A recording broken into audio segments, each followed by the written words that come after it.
जरा सोचिए, साल है 1920 का। पेरू का एक वीरान रेगिस्तान, जिसके ऊपर से एक प्लेन गुजर रहा है। नीचे मीलों तक सिर्फ सूखी लाल जमीन फैली हुई है। लेकिन फिर अचानक कुछ ऐसा दिखाई देता है जो नामुमकिन सा लगता है। जमीन पर बनी हुई हैं विशाल आकृतियां, इतनी बड़ी कि उन्हें पूरी तरह से सिर्फ और सिर्फ आसमान से ही देखा जा सकता है। यही तो नाज़का लाइंस का सबसे बड़ा रहस्य है। इन्हें किसने बनाया, कैसे बनाया, और सबसे बड़ा सवाल, आखिर क्यों बनाया? तो चलिए इस पहेली की गहराइयों में उतरते हैं। ये विशाल जियोग्लिफ्स यानी जमीन पर बनी आकृतियां पेरू के रेगिस्तान में छुपी एक बहुत बड़ी मिस्ट्री हैं।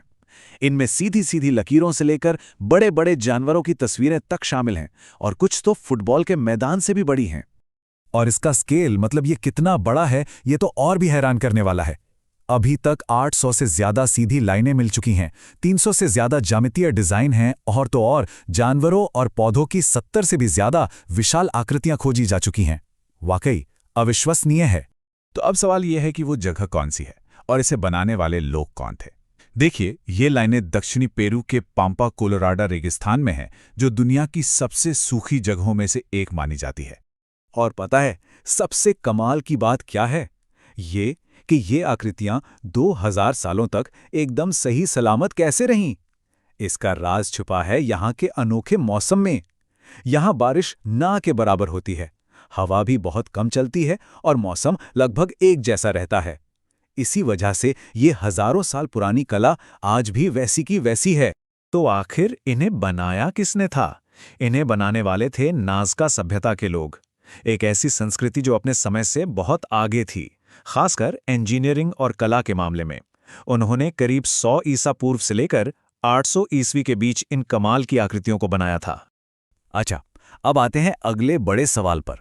बिना किसी ड्रोन या प्लेन के, मतलब बिना आसमान से देखे, इतनी बड़ी और इतनी सटीक आकृतियां आखिर बनाई कैसे गईं?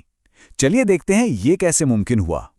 तरीका सुनने में तो बहुत आसान लगता है, लेकिन इसमें मेहनत बहुत थी। देखिए, रेगिस्तान की जो ऊपरी सतह है वो गहरे रंग के आयरन ऑक्साइड वाले पत्थरों से ढकी है।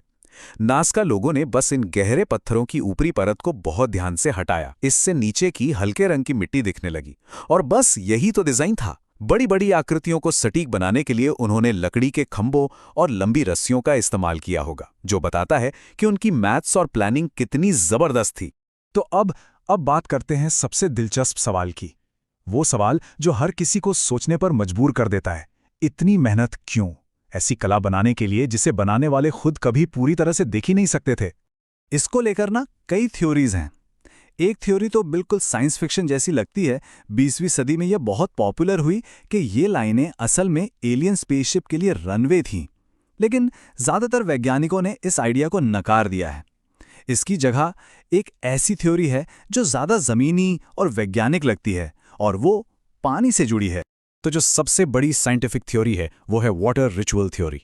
ये थ्योरी कहती है कि नाज़का लाइंस दरअसल पवित्र रास्ते थे। इन रास्तों पर चलकर वो कुछ धार्मिक अनुष्ठान करते थे। और ये अनुष्ठान किस लिए थे? देवताओं से बारिश की प्रार्थना करने के लिए, क्योंकि उस सूखे रेगिस्तान में पानी ही सबसे कीमती चीज थी। तो एक तरह से देखा जाए तो ये जियोग्लिफ्स सिर्फ आर्ट नहीं थे, ये आस्था का एक बहुत बड़ा सबूत थे। जमीन पर उकेरा गया एक विशाल संदेश जो सीधा आसमान में बैठे देवताओं के लिए था।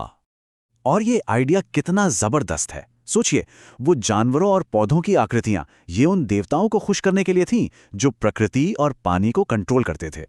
ये वो पवित्र रास्ते थे जिन पर लोग चलकर प्रार्थना करते थे, इस उम्मीद में कि उनके देवता उन्हें आसमान से देखेंगे और जीवन देने वाली बारिश भेजेंगे। और ये सब आज से 2000 साल पहले हुआ था। 2000 साल! इन लाइनों का आज तक बने रहना नाज़का लोगों के गहरे विश्वास और उनकी कमाल की इंजीनियरिंग का सबसे बड़ा सबूत है। तो आखिर में हम कह सकते हैं कि नाज़का लाइंस एलियंस की कहानी नहीं, बल्कि ये इंसानी भरोसे, हमारी इंजीनियरिंग की काबिलियत और पर्यावरण के साथ हमारे रिश्ते की एक बहुत गहरी कहानी है। ये इस बात का प्रतीक है कि मुश्किल हालात में भी इंसान क्या कुछ कर सकता है। और ये सब हमें एक ज़रूरी सवाल के साथ छोड़ जाता है। आने वाली पीढ़ियों के लिए इस धरती पर हम अपनी क्या विरासत छोड़कर जाएंगे? वो क्या होगा जिसे वो भविष्य में खोजेंगे?